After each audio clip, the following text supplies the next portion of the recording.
സംസ്ഥാനത്ത് ലഹരി ഉപയോഗം കൂടി വരുന്നതായി എക്സൈസിന്റെ കണക്കുകൾ. പത്തനംതിട്ട ജില്ലയിൽ കഴിഞ്ഞ മാസം മാത്രം ലഹരി ഉപയോഗവുമായി ബന്ധപ്പെട്ട 41 കേസുകൾ രജിസ്റ്റർ ചെയ്തു. പ്രതികൾ ഏറെയും 30 വയസ്സിന് താഴെ പ്രായമുള്ള യുവാക്കളാണ്.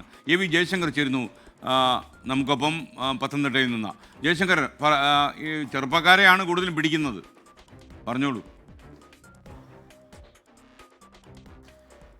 Good morning S K. എന്തായാലും സംസ്ഥാനത്ത് വ്യാപകമായി ലഹരി ഉപയോഗം നടക്കുന്നു എന്നാണ് എക്സൈസിൻ്റെ കണ്ടെത്തൽ. ഈ സർക്കാർ വലിയ തോതിൽ ഇതിനെതിരെ ക്യാമ്പയിനിങ്ങും മറ്റുമൊക്കെ നടത്തുമ്പോഴാണ് ഇത്തരത്തിൽ ലഹരി ഉപയോഗം വ്യാപകമാകുന്ന എക്സൈസിൻ്റെ ഒരു കണക്കെടുപ്പ് നിലവിൽ പുരോഗമിക്കുന്നത്. പത്തനംതിട്ട ജില്ലയിൽ മാത്രം കഴിഞ്ഞ ഒരു മാസത്തിനിടെ 41ഓളം കേസുകളാണ് ഈ ലഹരിയുമായി ബന്ധപ്പെട്ട് എക്സൈസ് എടുത്തത്. അതിൽ ഗുരുതരമായ ജാമ്യമില്ലാത്ത കേസുകളുണ്ട്, അല്ലാത്ത പെറ്റി കേസുകളുണ്ട്. അങ്ങനെ 41ഓളം കേസുകൾ ഈ ഗുരുതരമായ ലഹരിയുമായി ബന്ധപ്പെട്ട് എടുത്തിട്ടുണ്ട്. ഇതിൽ ഏറ്റവും പ്രധാനപ്പെട്ട ഒരു കാര്യം 30 വയസ്സിന് താഴെയുള്ളവരാണ് ഇതിൽ ഭൂരിപക്ഷം കേസുകളിലും പിടിക്കപ്പെട്ടത്, ഇതിലെ പ്രതികൾ എന്നുള്ളതാണ്. ഇത് വളരെ ഗുരുതരമായൊരു സാഹചര്യമാണ്. എന്തായാലും സ്കൂളുകളിൽ ഉൾപ്പെടെ, അതായത് +1 വിദ്യാർത്ഥികൾ പഠിക്കുന്ന, താഴെയുള്ളവർ പഠിക്കുന്ന സ്കൂളുകളിൽ ഉൾപ്പെടെ വൻതോതിൽ ലഹരി ഉപയോഗം നടക്കുന്നു.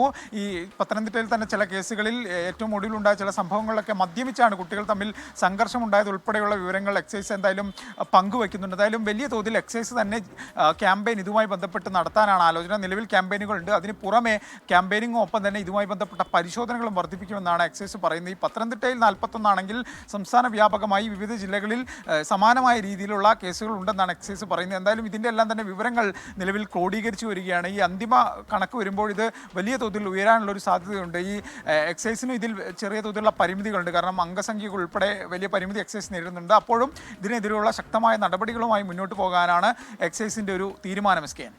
Okay, thank you V Jaishankar.